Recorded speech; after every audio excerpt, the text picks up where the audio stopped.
Audrey, bonjour. Je Bonjour vais Eva, te bonjour passer tout le monde. tout de suite la parole pour que tu puisses te présenter et puis nous dire comment et pourquoi tu en es arrivée au sujet des métiers hybrides. Oui, merci Eva. Audrey Chapeau, je suis anthropologue, entre autres, c'est l'une de mes casquettes. Ce qui réunit un petit peu toutes mes activités, c'est le fait que je me consacre à assainir notre rapport au vivant, à la société, au fait de vivre ensemble dans notre environnement. Et ça implique aussi mettre à jour nos modes de vie qui ont besoin d'une petite mise à niveau, hein, c'est le moins qu'on puisse dire. Dans mes activités, en fait, je décrypte notamment tout un tas d'influences, donc ce qui influence nos mentalités, ce qui influence nos comportements, ce qui influence nos décisions, à la fois au niveau individuel et au niveau collectif. Donc, j'ai une partie de mon activité en tant qu'anthropologue réelle où je décrypte ce qui se passe et je prends la parole, comme aujourd'hui, où j'écris des livres. Éloge des métiers hybrides, c'est le troisième qui est paru.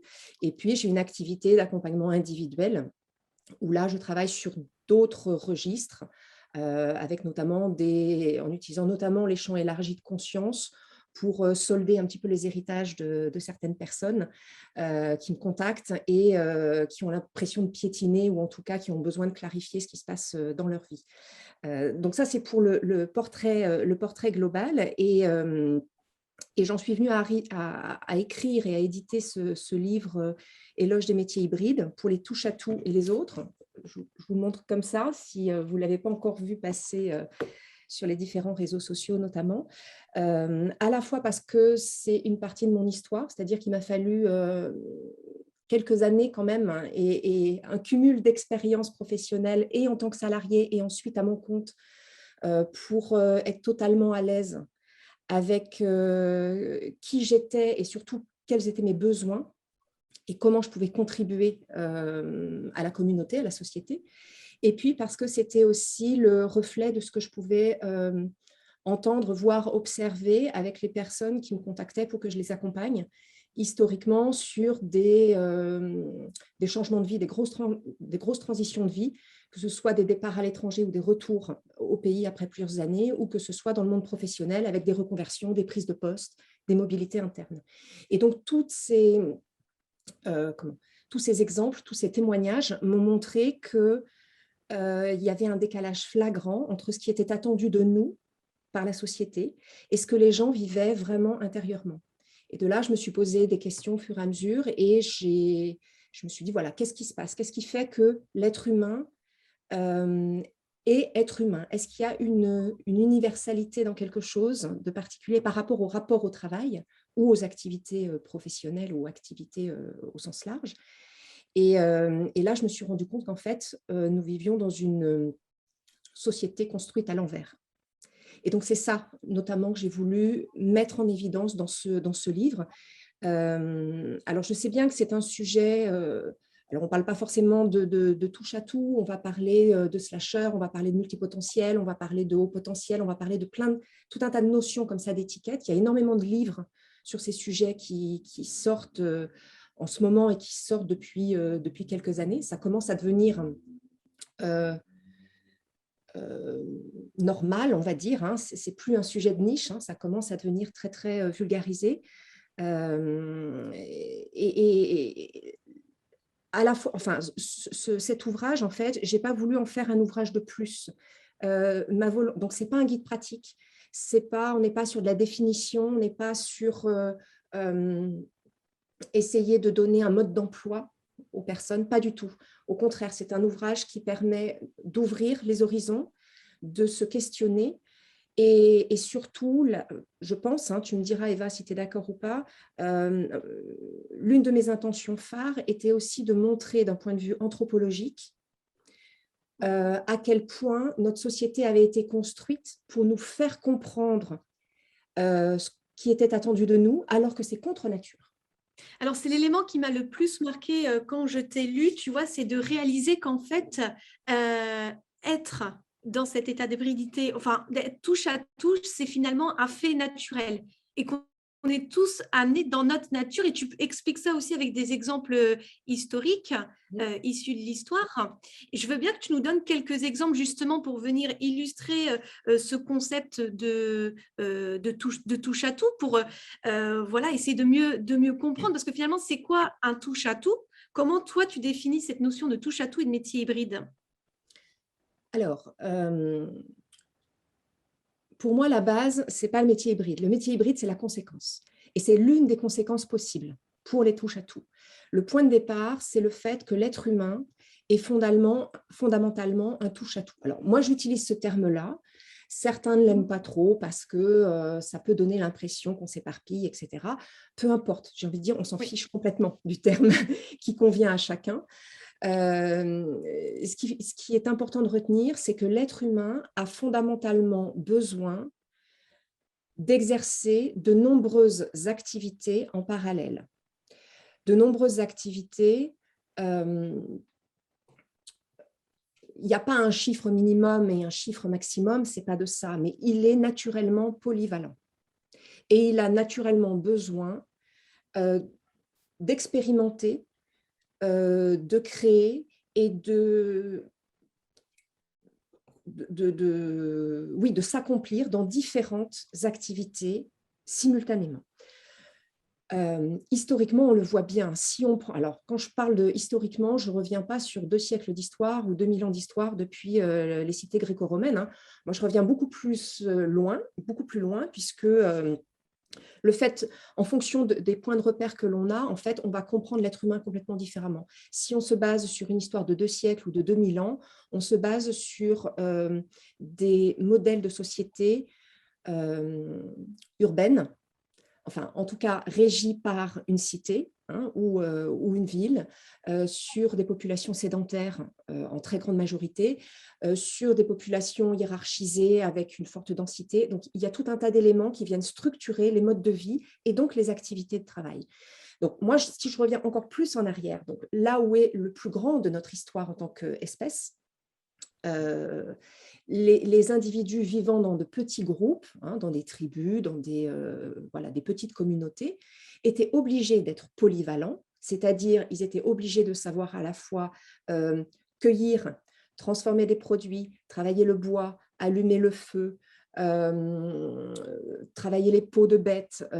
Enfin voilà, on peut prendre tous les exemples qu'on veut de ces vies, on va dire préhistoriques, avec tout un tas d'artisanat commençant, et donc de technologie aboutie.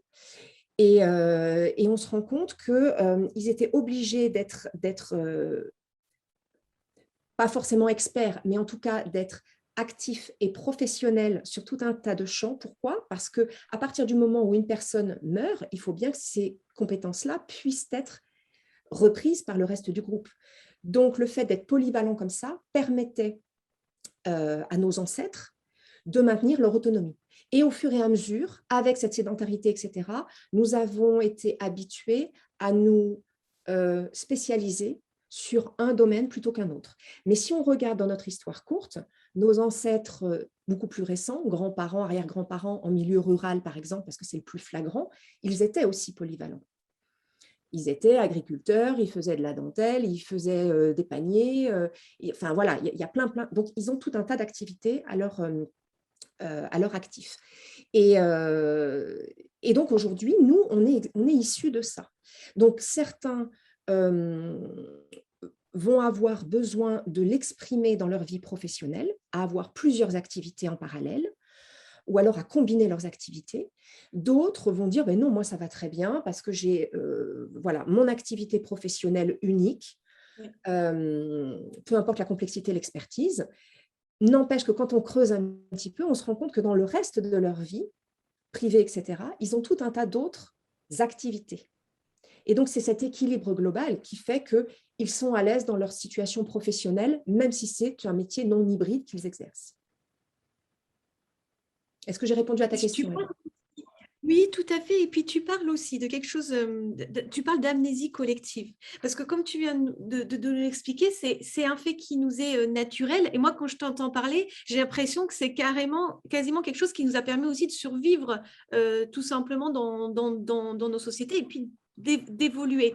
Et quand on pose ce terme d'amnésie collective, c'est comme si on avait oublié en fait qu'on était fait pour être touche à touche. Alors je le mets entre guillemets parce qu'on va peut-être revenir sur la connotation négative du touche à tout.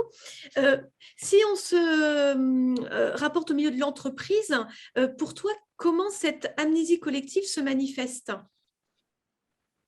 Alors, elle se manifeste par une habitude. Hein. On est là typiquement dans les conditionnements dont je parlais dans ma présentation. On est typiquement dans ce type de conditionnement où on a pris l'habitude de croire que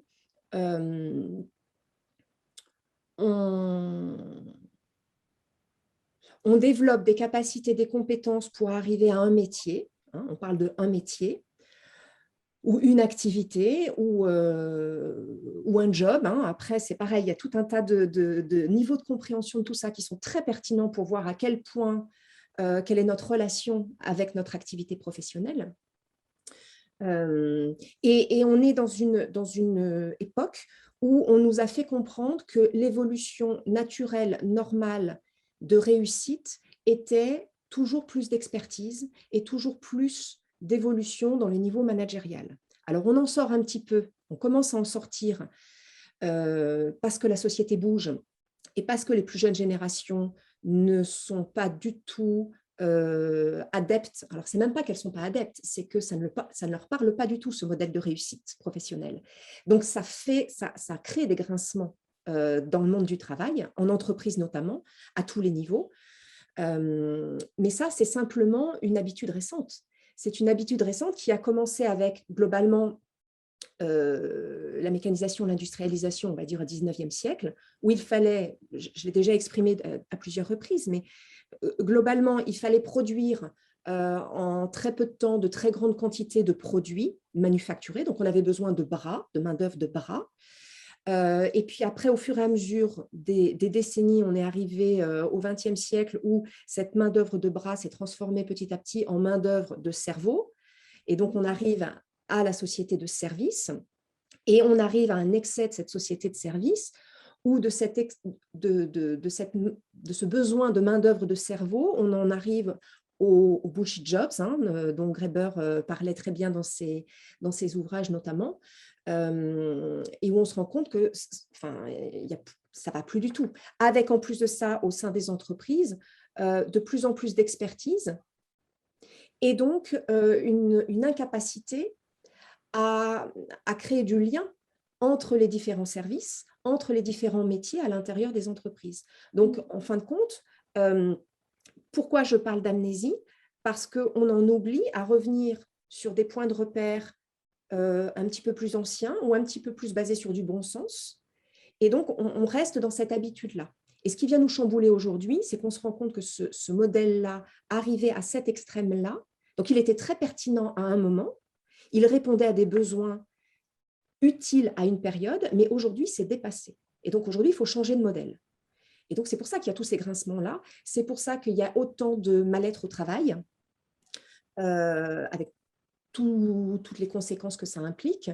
C'est pour ça aussi que les jeunes générations n'adhèrent plus du tout, notamment à ces modèles-là. C'est pour ça que les générations plus seniors, dont je fais partie, il y a énormément de personnes qui ont eu des ruptures professionnelles avec des reconversions ou des questionnements profonds sur mais ça sert à quoi? En quoi je contribue au travail? En quoi le travail fait sens pour moi? Voilà. Et le fait de revenir à cette notion de fondamentalement, nous sommes touche à tout et j'ai besoin de trouver un équilibre dans mes activités de vie qui inclut notamment mes activités professionnelles, ça me paraît complètement fondamental aujourd'hui. Alors, tu parlais aussi de liens. Je vous invite aussi, si vous le souhaitez, à mettre la vidéo. Si c'est toujours agréable pour nous aussi de voir des visages et de voir des réactions. Et puis, n'hésitez pas aussi à mettre en commentaire si vous reconnaissez dans cette notion de touche à tout.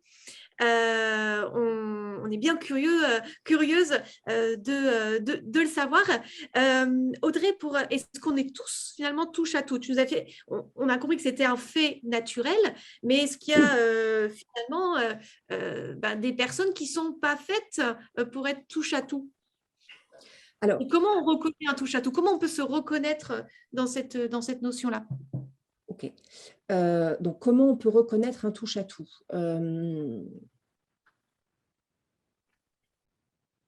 Ce que je voudrais dire d'abord, c'est que c'est ce que j'explique dans le livre. Mon intention, c'est pas d'inventer une catégorie pour savoir si on fait partie ou on ne fait pas partie de cette catégorie.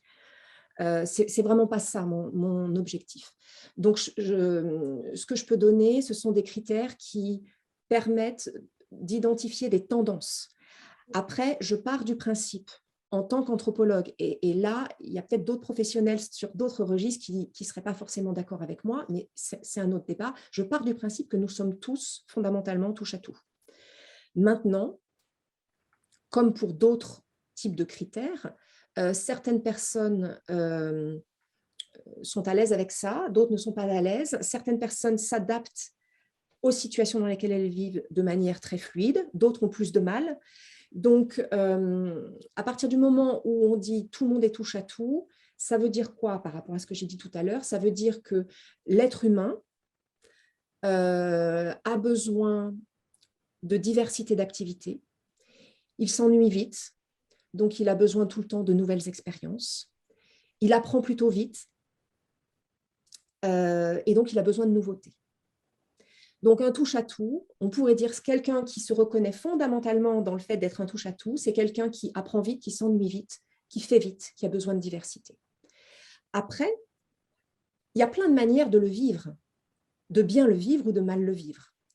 Vous pouvez très bien trouver des personnes ou vous-même être salarié d'entreprise avec votre étiquette, votre mission, votre métier, votre fiche de poste, et vous dire, mais moi, ça me convient très bien. Tant mieux. Alors, certains diront, mais oui, parce que vous êtes suradapté au modèle de la société actuelle. Oui, mais si ça vous convient et que vous trouvez votre équilibre parce que le week-end, vous faites du tennis, vous allez marcher en forêt et vous vous occupez d'une association X ou Y pendant votre temps libre, vous êtes bien touche à tout. Sauf que vous n'êtes pas touche à tout dans le monde professionnel. Vous êtes touche à tout dans votre vie. Et puis, il y en a d'autres, ça ne va pas leur suffire. Ils ont besoin d'être touche à tout dans le domaine professionnel. Et donc là, on va trouver tout un tas de registres variés de personnes, soit avec plusieurs casquettes, soit ce qu'on appelle les slashers, donc qui sont une catégorie de ce que j'appelle touche à tout, c'est-à-dire qu'ils exercent plusieurs activités, parfois même sous des statuts différents en parallèle. C'est une façon de faire. Et puis, il y en a d'autres qui vont créer leur propre métier parce qu'ils ont eu un parcours on va dire, hors des sentiers battus. Mais aujourd'hui, quand on écoute la plupart des personnes, on a l'impression que tout le monde a des parcours hors des sentiers battus. Donc, ça ne veut plus rien dire, en fin de compte. Donc, j'ai envie de dire que peu importe à quel point on se sent touche à tout ou pas, l'essentiel, c'est de trouver son équilibre global et son équilibre dans sa vie professionnelle. Après, la problématique que je vois, moi, aujourd'hui, poindre et qui va s'accentuer et que l'on continue de sous-estimer énormément, c'est la manière dont les entreprises intègrent ça. Et ça, pour moi, ça me paraît être le sujet phare. Certaines entreprises ont déjà conscience et travaillent et essaient d'expérimenter tout un tas de choses avec notamment les RH sur comment on fait avec ces jeunes générations, par exemple, comment on fait avec les mobilités professionnelles, que ce soit les années sabbatiques, les reconversions, les formations professionnelles tout au long de la vie, etc., etc. Donc, comment on fait avec tous ces registres? Parce qu'au lieu d'avoir une temporalité très linéaire, très fluide, on se retrouve avec une mosaïque, et donc c'est le casse-tête chinois, et pour les RH et pour les entreprises notamment, et les managers par ricochet. Mais ça, c'est encore extrêmement sous-estimé, puisque le monde du travail, ce n'est pas le monde du travail. Le rapport que nous avons au travail et l'évolution de notre société, ce que j'appelle moi la mutation anthropologique, on est dedans, hein, on est en train de vivre cette mutation anthropologique, donc notamment dans notre rapport au travail, va venir absolument tout chambouler. Et je pense qu'au niveau de l'entreprise, ça va venir faire exploser complètement tous nos points de repère. Et donc ça, pour moi, c'est vraiment le sujet. Comment l'entreprise va faire en sorte que, dans certains cas, il va s'agir uniquement d'un rééquilibrage entre la quantité de hyper-experts spécialistes et la quantité de généralistes, par exemple. Donc, revaloriser les généralistes, les remettre au centre, parce que ce sont eux qui, avec de multiples compétences, savoir-faire humains notamment, peuvent traduire ce qui se passe entre la culture d'un service, la culture d'un autre, mettre en lien, etc. Donc, revaloriser les généralistes, ça me paraît absolument essentiel. Ensuite, donner beaucoup plus de place à tout un tas de profils de type créatif et avant-gardiste qui touchent du doigt quelque chose avant que ce soit... qui touchent les signaux faibles et qui peuvent déjà agir dessus. Et donc ça, c'est très difficile pour les entreprises parce que c'est un investissement sans garantie de retour sur investissement. Hein, ça, c'est l'une des difficultés. Et puis après, il y a un troisième volet qui est anticiper des métiers nécessaires dès demain qui n'existent pas encore aujourd'hui. Et donc, il y a toutes ces évolutions-là, avec en plus de ça, des formats de rapport au travail et de rapport au temps de travail et au lieu de travail. Alors, on le voit depuis 2 ans avec notamment le télétravail en partie, hein, donc qui convient à certains, qui ne convient pas à d'autres. Mais bon, de toute façon, il va bien falloir s'y faire parce que ça va se généraliser d'une manière ou d'une autre. Mais aussi la fin du CDI. Oui, c'est ça. Fondamentalement, la fin du CDI avec des personnes qui vont venir de plus en plus proposer un panel de compétences sur des CDD ou sur des contrats de mission.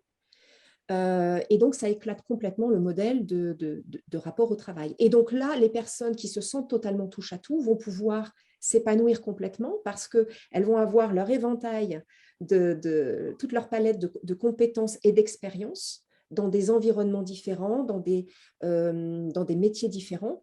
Et en fonction du registre, elles vont pouvoir aller grappiller à droite, à gauche. Et ça n'empêche pas qu'elles soient expertes. Il ne faut pas faire le mélange, l'amalgame entre touche à tout veut dire non expert. On peut être hyper expert dans 2 ou 3 domaines en étant touche à tout.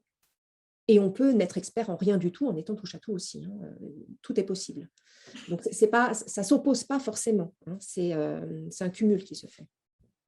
Il y avait une question de Sophie dans le chat qui te demandait si tu pouvais revenir sur le lien entre tes observations, main-d'œuvre du cerveau, expertise verticale et le manque de transversalité / communication horizontale.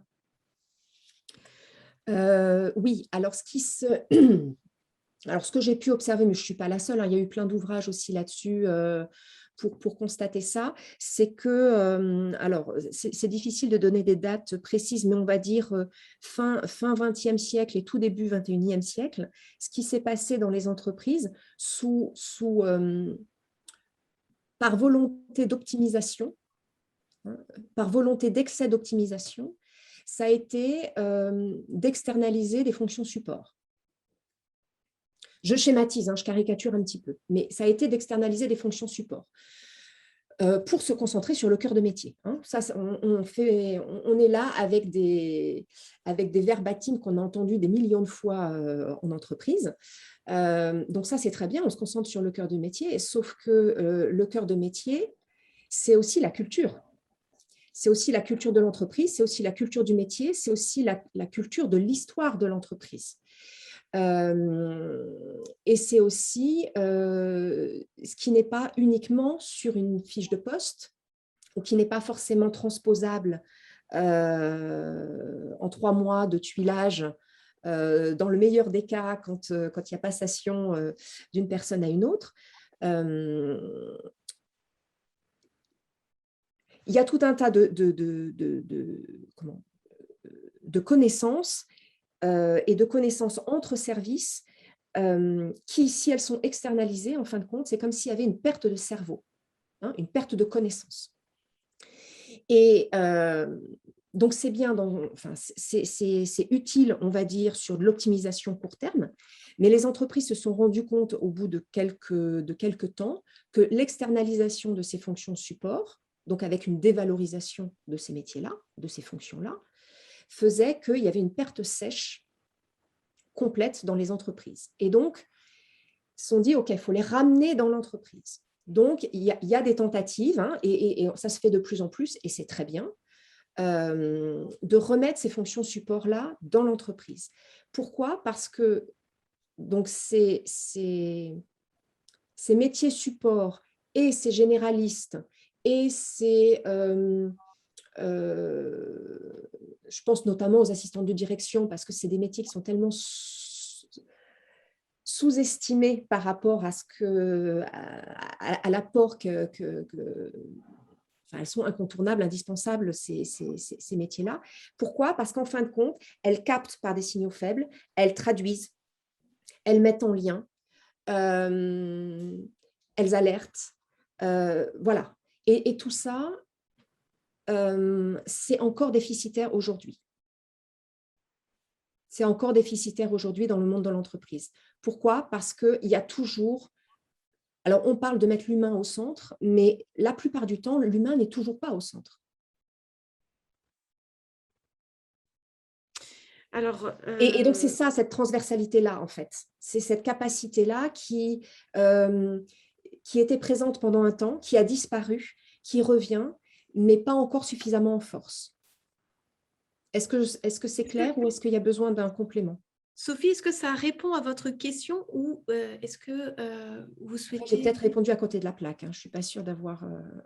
Ah non, j'allume mon micro. Non, c'est carrément clair. Et en fait, je voulais voir s'il y avait un lien aussi avec les structures organisationnelles qui étaient souvent en silo, en fait. Oui, mais voilà. C'est un peu une observation à la partie émergée de l'iceberg. Donc, non, ça fait sens. Ouais. D'accord, merci.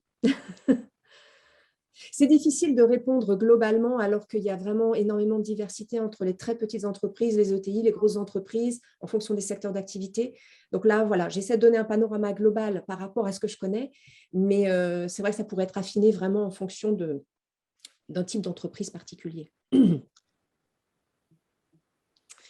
Alors, Audrey, imaginons, voilà, face à un manager, à un RH qui identifie un collaborateur qui ne s'épanouit pas en raison du fait qu'il a envie de déployer son hybridité au sein de l'entreprise.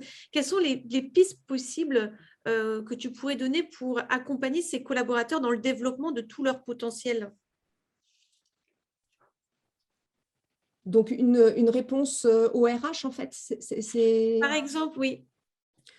Bon, alors, d'abord, je ne suis pas RH, même si j'ai beaucoup travaillé avec eux en direct il y a quelques années. Alors, la difficulté des RH, elle est d'une certaine manière un petit peu similaire dans ce cas-là à la difficulté des managers, c'est-à-dire qu'ils sont pris en étau. Ils sont au milieu d'une dynamique où ils essaient de ménager la chèvre et le chou autant que possible. Donc certes, ils ont une fonction de lanceur d'alerte, de conseil, de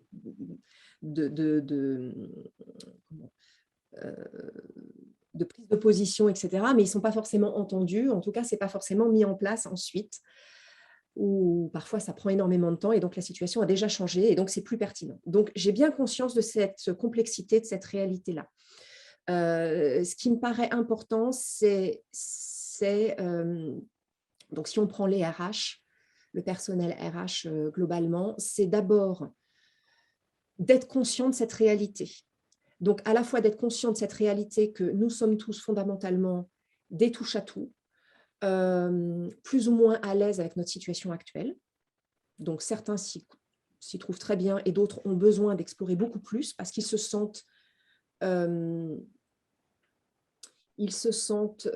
un couvercle sur la tête par rapport à leur capacité réelle et leur envie, leur motivation. Conscient de la réalité aussi par rapport au fait que nous sommes actuellement encore dans un monde qui n'est pas ajusté, c'est-à-dire qu'entre les besoins réels et ce qui est en place, il y a encore un décalage temporel. Donc, ils font partie des personnes qui peuvent à la fois sensibiliser, enfin, en prenant conscience pour eux, ils peuvent à la fois sensibiliser, aider au mouvement, faire comprendre les nécessités d'évolution. Donc, ils ont un rôle majeur, un rôle central. Après, cette prise de conscience étant faite, eh bien, après, il est nécessaire de la diffuser. Alors, la diffuser auprès de ces salariés-là, justement en leur expliquant ou en les incitant à aller voir ce qui existe. Parce que, en fin de compte, on a tendance à être enfermé dans notre monde professionnel et à pas forcément aller voir ce qui se passe au-delà. Et quand on va regarder au-delà, on se rend compte qu'il y a une diversité de modalités professionnelles possibles, même en restant salarié. Je ne parle pas forcément de inciter la personne à une reconversion professionnelle et à se mettre à son compte, parce que ça ne fonctionne pas pour tout le monde. Mais si on parle de l'aspect rester dans le monde de l'entreprise salarié, il y a plein de choses possibles. Alors, ça peut être changer d'entreprise, ça peut être changer de service, ça peut être une formation professionnelle plus ou moins longue, plus ou moins courte, pour ajouter une corde à son arc. Voilà, ça peut être tout un tas de sujets comme ça. Après, avec quand même, j'ai en tête le fait que pour énormément de personnes salariées, il y a aussi la problématique d'être à la fois sur plusieurs projets, c'est-à-dire à la fois leur métier, et en même temps 2, 3, 4, parfois plusieurs, encore plus de projets. Et là, en fin de compte, ils sont explosés. Pourquoi ? Parce qu'il n'y a pas de régulation, en tout cas pas suffisamment de régulation entre les projets, notamment en termes de priorisation, hiérarchie, etc. Donc, en termes de gestion du temps et de gestion des tâches, ça peut être extrêmement complexe. Donc, ce n'est pas forcément, on va te mettre sur un autre projet qui va être la solution. Il faut faire attention à cet équilibre entre le nombre de projets et la consistance de la personne dans sa posture professionnelle. Il ne faut pas l'amener à s'éclater. Mais alors, donc ça, voilà, le RH peut parler avec les salariés pour les sensibiliser et voir ce que les salariés aimeraient faire ou ne pas faire. Et ça peut être un équilibre simplement en termes ok, je me contente de ça professionnellement parce qu'à côté, je trouve mon équilibre autrement. La prise de conscience parfois peut suffire. Et puis, le RH a aussi intérêt à sensibiliser du côté de sa direction. Enfin, ou de la direction quand le RH est intégré à la direction en fonction des situations, pour justement amener à faire bouger les lignes organisationnelles, structurelles, mais pas simplement à se dire ok, on va changer l'organigramme. Enfin, c'est pas de ça dont il est question, c'est beaucoup plus profond. Et amener les directions à réfléchir vraiment aux mutations qui sont en cours aujourd'hui, et pas forcément uniquement les mutations du régime salariat ou pas, et des jeunes générations, et de ce qui se passe dans leur contexte professionnel, mais des mutations du rapport au travail au sens large, avec tout un tas d'autres modalités de fonctionnement possibles, pour que l'entreprise, en tout cas la direction, peu importe ce qu'elle va anticiper, ça sera au-delà. La mutation sera au-delà de ce que les entreprises vont pouvoir anticiper. Donc, il ne faut pas se la jouer petit, là. Il faut se la jouer radicale. Et donc, le RH, là, il a une posture de sensibilisation, de vigilance et d'alerte à avoir. Donc, je sais que ce n'est pas évident. Enfin, j'imagine que ce n'est pas du tout évident, mais il n'y a pas le choix. Parce que plus on va alerter, plus on sera préparé à quelque chose, même si ça nous dépasse. Et moins on alerte, plus on va se retrouver sur la paille. Et ce qu'on a vu là depuis 2 ans avec l'effet Covid et pour les entreprises, les fermetures, le télétravail, etc., ce n'est qu'un avant-goût de ce qui va se passer dans le rapport au travail. Anthropologiquement parlant, d'ici 10 ou 20 ans, ça sera juste une introduction, ça sera juste l'apéritif. Quelles seraient pour toi les conséquences justement dans 10 ou 20 ans s'il n'y a pas de prise de conscience sur le sujet ? Alors déjà, s'il n'y a pas de prise de conscience, de toute façon, les faits vont mettre les entreprises et les individus sur le constat. Hein, ça va s'imposer à elles. C'est comme un raz-de-marée, en fin de compte. Hein. Donc, les entreprises, si elles sont un peu alertées, elles vont pouvoir commencer à construire un radeau ou s'amarrer d'une manière ou d'une autre. Les autres, elles vont être embarquées. Hein. Ce qui, dans certains cas, est une bonne solution parce que le fait de tout perdre permet de tout reconstruire. Je dis ça, c'est facile hein, de prendre ces images-là. C'est beaucoup plus difficile dans la réalité, mais ce qui se passe, ça va être, c'est justement, c'est ce que j'expliquais là pour le coup dans mon deuxième livre, Tel un roseau, souple et ancré dans un monde qui bouge. C'est ce qui se passe en ce moment au niveau anthropologique, au niveau de la civilisation, hein, c'est que tous nos repères changent.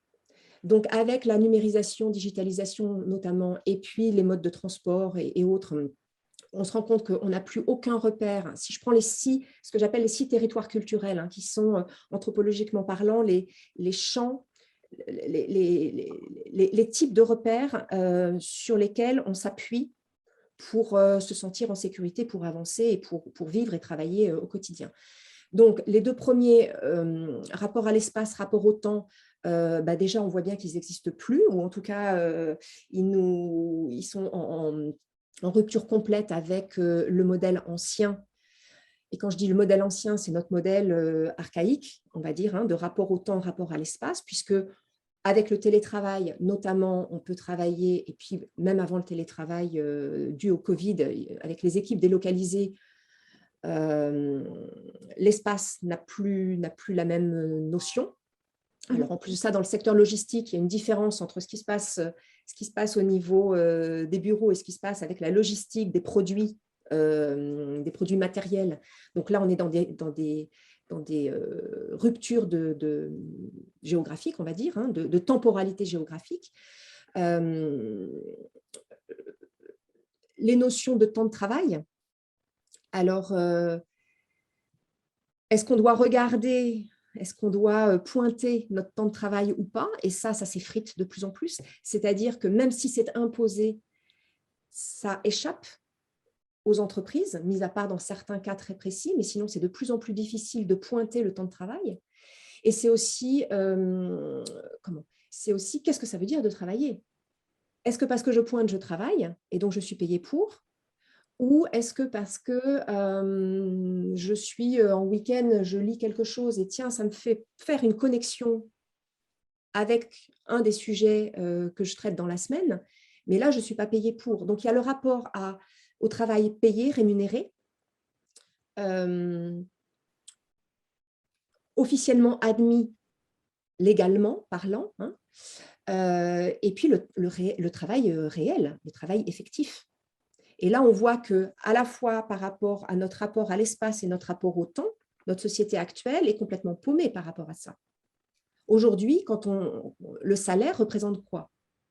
Il représente un travail fait, il représente un temps de travail, il représente quoi exactement? On n'en sait rien. Et ça va s'effriter de plus en plus.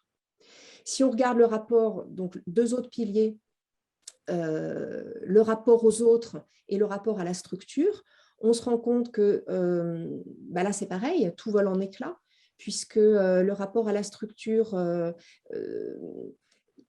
alors, il y a des entreprises extrêmement structurées, hiérarchiques, historiques, hein, des gros mastodontes.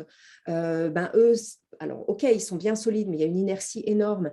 Et donc, ça manque de flexibilité. Hein. Donc, il y a cette rigidité-là qui pèse de plus en plus. Pour les entreprises dites agiles ou beaucoup plus organiques, il y a d'autres problématiques d'organisation, mais tout ça tient encore la route tant qu'on est avec des personnes qui restent sur leur poste suffisamment longtemps. Et le problème, c'est que dans le rapport aux autres et dans le rapport au travail, on se retrouve aujourd'hui avec des personnes qui, de plus en plus, peu importe les générations, en viennent à zapper le travail. Et ils ne zappent pas parce que... alors, certains zappent parce qu'ils le choisissent, d'autres zappent simplement pour trouver de la nourriture. Enfin, c'est ce que je disais tout à l'heure. Un touche-à-tout, il a besoin, il s'ennuie vite, il a besoin d'expérimenter, il a besoin de nouveautés. Donc, si on ne trouve pas notre nourriture, et en ce moment, c'est notamment du sens au travail, s'il n'y a pas suffisamment de sens au travail et s'il n'y a pas suffisamment de quoi faire sens dans son activité et dans sa place dans l'entreprise, eh ben, on zappe, on va voir ailleurs. Et ça, on le voit très bien avec les plus jeunes générations, qui n'ont aucun souci à quitter l'entreprise au bout de 3 mois, 6 mois ou 9 mois. Et les parents disant « Ouais, mais quand même, il faudrait peut-être investir un petit peu plus pour récolter les fruits. » Là, on est bien sur des différentiels de génération et donc de conception. Et donc ça, s'accélérant, puisque les jeunes générations vont quand même représenter la moitié de la population active dans très, très peu de temps, ça change complètement le modèle, les références. Et les 2 derniers piliers, c'est ce que j'appelle le rapport à l'incertitude et le rapport au sacré. Donc, rapport à l'incertitude, on le voit depuis 2 ans. On nous a habitués dans notre société à tout prévoir, tout calculer, tout anticiper, tout contrôler. Sauf que la vie, ce n'est pas ça. Et là, on voit bien que ça échappe à la société, peu importe la raison ou les raisons, ça échappe aujourd'hui à la société et ça échappe aux entreprises. Les entreprises, depuis 2 ans, sont obligées de gérer un taux d'incertitude qu'elles avaient oublié qu'il était possible de faire avec. Voire même, elles ne le concevaient même pas. N'empêche qu'il faut faire avec. Et ça va continuer. Ce rapport à l'incertitude, qui est un rapport à la vie. La vie, c'est de l'incertitude. Donc, on peut baliser un petit peu, mais à trop baliser, on voit que ça explose. Et c'est aujourd'hui ce qui se passe. Et donc, ce que moi j'appelle ce sacré, c'est donc un rapport au vivant, une connexion au vivant, une connexion à la conscience aussi, au sens, une connexion au vivant, ce que d'autres populations non occidentalisées n'ont pas ce souci-là, puisqu'elles n'ont pas été amputées de leur rapport au sacré et de leur rapport à l'incertitude. Elles vivent toujours avec cette incertitude-là au quotidien. Elles l'ont intégrée dans leur quotidien. Mais nous, dans notre monde occidentalisé, comme on a fait fi de ça, maintenant, ça revient au galop. Donc, on voit bien qu'avec le rapport au temps, le rapport à l'espace, le rapport aux autres, le rapport aux structures, le rapport à l'incertitude, le rapport au sacré, tout vole en éclats. Et donc, les entreprises, elles font quoi avec ça ? Il va falloir qu'elles trouvent un moyen. Et donc, les entreprises, c'est qui ? C'est nous. Donc, plus on est alerté, sensibilisé sur le fait que ça va être de plus en plus à géométrie variable et qu'il va falloir jouer des rôles complètement différents. Le rôle de manager, par exemple, va être totalement différent parce que les équipes vont être à géométrie variable sur des temporalités différentes. Voilà. Donc, tout ça montre que les touche-à-tout ont de plus en plus de place, vont prendre de plus en plus de place en tant que touche-à-tout, et que la capacité d'adaptation est pour moi la compétence reine maintenant. Est-ce que je peux te poser une question d'un point de vue individuel ? Est-ce que d'être touche-à-tout, ça peut ne pas provoquer parfois chez nous un sentiment de vertige peut-être, ou tu vois, d'incapacité à savoir vers quoi nous diriger ? Tu parlais de priorité. C'est vrai qu'on rencontre beaucoup de personnes aussi qui sont attirées par tout un tas de domaines et souffrent en fait de ne pas pouvoir mettre tout ça à profit d'une entreprise. D'un point de vue individuel, par quoi on peut commencer pour essayer d'aller explorer cette hybridité en nous ? Alors, j'ai envie de dire, d'abord, c'est le chemin d'une vie, d'explorer et de se construire. Donc, bon, je ne sais pas si on peut... ce que je sais, c'est qu'on peut trouver, on peut avoir la sérénité d'être à sa place, professionnellement et dans la vie. Ça, je peux le dire. Ça arrive plus ou moins rapidement, il y en a qui passent à côté, mais voilà, ça, c'est quelque chose qui est faisable. Après, de toute façon, il y a toujours une frustration relative. Et il y a d'autant plus une frustration relative qu'on a tous été conditionnés pour être étriqués. Ça commence à l'école, voilà, où en fait, on nous apprend entre autres, on nous apprend à développer des compétences qui seront remplaçables. C'est pour ça qu'il y a ce qu'on appelle ces parcours, ces filières, voilà, ces parcours professionnels. Enfin, étymologiquement, c'est très, très intéressant de parler de ces notions-là de parcours. Hein. C'est pré-balisé quand même. Hein. Donc, on sait ce qu'on attend de nous et on sait que si toi, tu ne fais plus l'affaire, il y a quelqu'un d'autre qui va pouvoir venir te remplacer. Et c'est là aussi où il y a une mutation fondamentale, c'est qu'on va passer d'un modèle de société de compétences remplaçables à un modèle de société d'humains voulant expérimenter diverses choses, sachant plusieurs types, maîtrisant divers types de compétences, qui vont accepter d'être pris pour une compétence que de manière très limitée.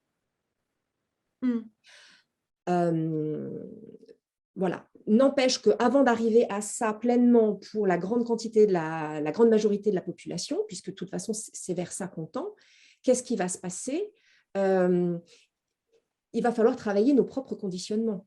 Donc, revenir sur le fait de… Et ça, je l'avais très, très souvent avec les personnes qui venaient me voir en me disant, voilà, mais moi, j'ai envie de faire ça, ça, ça, ça et ça.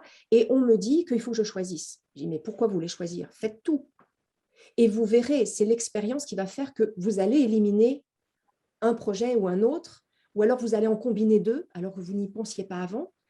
Et le cheminement se fait par l'expérience avant de se faire dans la tête. Alors, il se fait aussi dans la tête, mais il ne se fait pas systématiquement, uniquement d'abord dans la tête. Donc, ces personnes qui ont peur un petit peu, c'est normal. C'est normal puisque c'est inconnu et qu'on n'a pas été habitué à ça. Mais c'est le passage obligé pour expérimenter et voir ce qui nous convient et ce qui ne nous convient pas. Et là vient aussi le rapport à l'erreur qui est bien engrammé dans notre culture où il faut réussir rapidement et si on échoue, c'est un échec justement. Enfin, voilà, redondance, mais alors qu'en fin de compte, l'erreur n'est une erreur que si on n'en tire pas d'enseignement. Si on en tire un enseignement comme quoi, mais ça, c'est pas ce qui me convient, c'est plus une erreur, c'est déjà une construction. Donc, c'est vraiment un rapport à nos conditionnements et une rééducation, en fin de compte. Et donc ça se fait au fur et à mesure. C'est pas facile et il n'y a pas de recette. Enfin, c'est ce que j'explique dans mon livre, en fait. C'est qu'il n'y a pas une recette à appliquer qui est valable pour tout le monde. Chacun doit expérimenter à sa façon. Et c'est ça qui est difficile. C'est qu'on peut avoir des balises, des personnes qui nous guident, qui nous conseillent, pour moi, qui nous conseillent en nous faisant nous poser des questions, hein, et pas en nous disant « il faut que tu fasses comme ci ou comme ça ». Donc, on peut avoir ces balises-là, mais ça ne remplacera jamais l'expérience de tenter les choses et de voir ce qui correspond, ce qui ne correspond pas. Même dans le monde professionnel, et ça, c'est arrivé plein de fois, enfin, j'ai plein d'exemples de personnes qui ont quitté le salariat, voulaient se mettre à leur compte, et au bout d'1 an, 2 ans, reviennent dans le salariat parce qu'elles se sont rendues compte que d'être à leur compte, ça ne leur convenait pas. Ben, c'est super. Enfin, je ne vois pas où est le problème.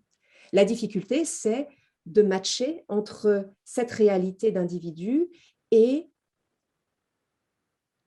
la régulation, le système de l'entreprise, qui ne sont pas forcément totalement accordés d'un point de vue temporel.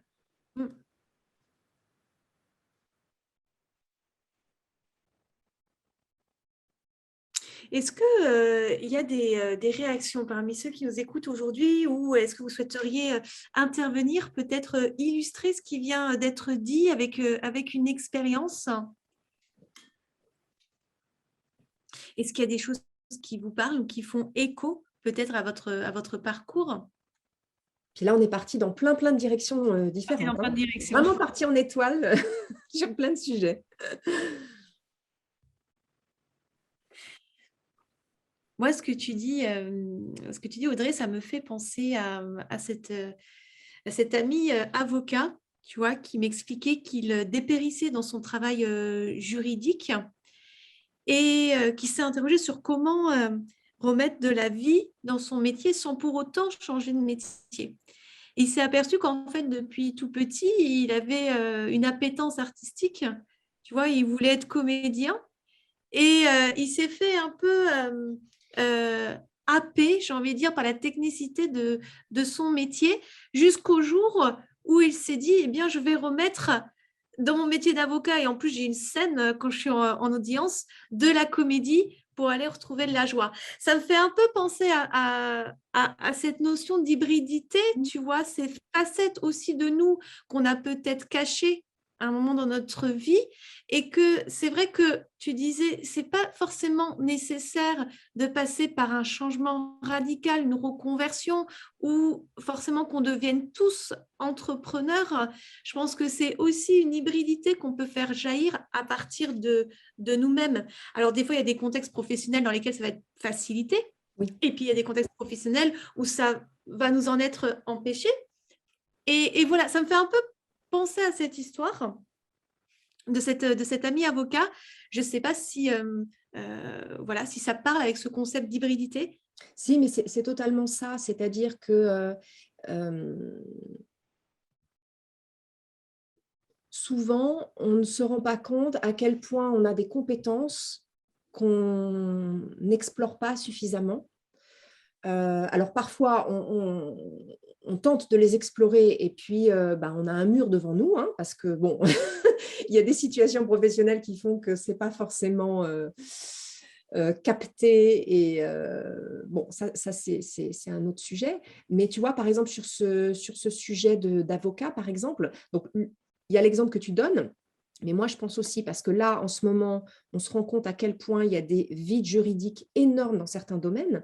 Voilà, un avocat qui veut remettre un petit peu plus de vivant dans son, voilà, qui a par exemple un contact avec la nature ou autre, il y a des spécialisations qui se mettent en place. Et là, on est vraiment dans de l'innovation, dans de la création, parce que ce sont des champs qui sont encore inexistants, n'empêche que le besoin existe déjà. Alors, on voit maintenant, il y a quelques personnes qui commencent à être reconnues, même internationalement, et qui commencent à faire bouger les choses pour justement défendre une rivière, défendre une montagne, etc. Pourquoi ? Parce qu'il y a bien un besoin réel, vu la situation actuelle de la société, mais la loi n'existe pas encore pour ça. Et donc, comment on fait bouger les choses ? Il faut bien qu'il y ait quelqu'un qui s'y colle d'une manière ou d'une autre. Donc là, on est sur de la création de métiers. Donc ça peut se faire aussi en entreprise en fonction des différents domaines. Il y a plein de choses. On parle aussi beaucoup depuis quelques années du biomimétisme. Là, typiquement, on est dans de l'hybridation. C'est-à-dire comment, dans un champ qui peut être extrêmement technologique, sec dans le sens par rapport aux matières travaillées, comment on remet du vivant en allant s'inspirer de technologies du vivant, hein, que ce soit par les formes, par des phénomènes chimiques ou autres, comment on va s'inspirer du vivant pour continuer de faire évoluer les produits de la société dans laquelle on travaille, par exemple. Là, il y a tout à créer. Donc, on voit bien la place des avant-gardistes, que ce soit dans de la création d'une activité ou dans de la conjugaison de différentes disciplines les unes avec les autres. Et donc ça, c'est illimité. C'est illimité. Et c'est ça qui est aussi un petit peu difficile à percevoir parce que ces activités-là, elles n'existent pas encore ou alors elles commencent tout juste à germer alors qu'elles vont être banales d'ici 10 ou 20 ans. Et comme on ne sait pas encore, tu es embêtée avec un petit moucheron, Eva. Mais je travaille ma facette patience avec le vivant grâce à la mouche. Ça fait 2 jours et je n'arrive pas à la faire sortir. Donc voilà, tout ça pour dire que c'est ça aussi qui rend difficile, c'est que parfois, il n'y a rien de cap qu'on puisse palper pour se rendre compte, OK, je vais dans telle direction. Donc, on marche à vue, en fait. On navigue à vue en se disant, bon, je vais voir. Et donc, ça passe ou ça passe pas. Ça va intéresser l'entreprise ou ça ne va pas intéresser l'entreprise. On va oser ou on ne va pas oser. Enfin, voilà, il y a tout un tas de dynamiques qui se mettent en place simultanément. Donc, en tout cas, ce que j'entends, c'est quand même une notion, une notion d'espoir et d'optimisme, parce que finalement, on peut être acteur de cette hybridité, acteur de cette transformation à tout moment et à chaque étape de notre chemin Oui, moi je crois. de vie et Je professionnel. crois. Alors, je suis convaincue de ça, mais je le mets aussi en parallèle avec la situation actuelle où il y a énormément de professionnels, notamment salariés, qui sont aussi en grande souffrance pour plein de raisons différentes, hein. Alors, dans certains cas, c'est parce que l'environnement est totalement toxique. Dans d'autres cas, l'environnement n'est pas toxique, mais ça n'empêche qu'elles ne sont pas bien dans leur situation professionnelle pour plein de raisons, identifiées ou non identifiées. Et donc, c'est facile de parler de cette hybridation quand on est à l'aise, solide, et voilà, à l'aise et solide. Mais il ne faut pas oublier aussi qu'il y a énormément de professionnels, notamment salariés, qui ne sont pas si solides que ça en ce moment, en tout cas qui sont fragilisés en ce moment, et pour lesquels c'est encore plus difficile. Donc, il faut aussi faire attention à qui on s'adresse, à quel moment on s'adresse à elles, dans quel état elles sont. Et de la même manière pour les entreprises. Il y a des entreprises qui sont très costauds, très solides. Il y en a d'autres qui sont en situation de grande fragilité en ce moment. Donc, on ne peut pas attendre de chacune de ces entreprises et de chacun de ces salariés la même chose en fonction de leur consistance actuelle. Je voulais quand même me faire une petite mise à jour par rapport à ça, parce que pas être trop monolithique quand même. Audrey, je te remercie beaucoup pour tout ce que tu nous as apporté aujourd'hui. S'il n'y a pas de réaction et pas d'autres questions, ce que je te propose, c'est de te donner le mot de la fin pour voilà, faire la synthèse. Si tu souhaitais qu'on ne retienne qu'un seul message de ton intervention à cette pause café, lequel serait-il? Alors, je pense que ça serait de s'habituer pour soi et pour les autres, que ce soit nos collègues, nos amis, nos enfants, à ce que des phénomènes, des envies, en tout cas des envies d'explorer plein de choses différentes deviennent la norme, et de s'habituer au fait que ce qu'on considère aujourd'hui comme normal dans le monde du travail est en fin de compte à l'agonie. Donc, on va vivre très bientôt des modèles de travail et des rapports au travail totalement différents. Et c'est une bonne nouvelle. Donc, ça va déstabiliser un petit peu, mais on est obligé d'être déstabilisé pour trouver un nouvel équilibre. Donc, c'est pas, on va parler de crise énormément. C'est une crise parce qu'on est entre un équilibre ancien et un équilibre nouveau à trouver. Mais tout ça, c'est positif, en fait. Donc, il ne faut pas se laisser fragiliser plus par ça. C'est une bonne nouvelle, globalement. Donc, prendre soin de soi pour être capable de faire partie de ce monde avec de nouveaux repères qui soient sains.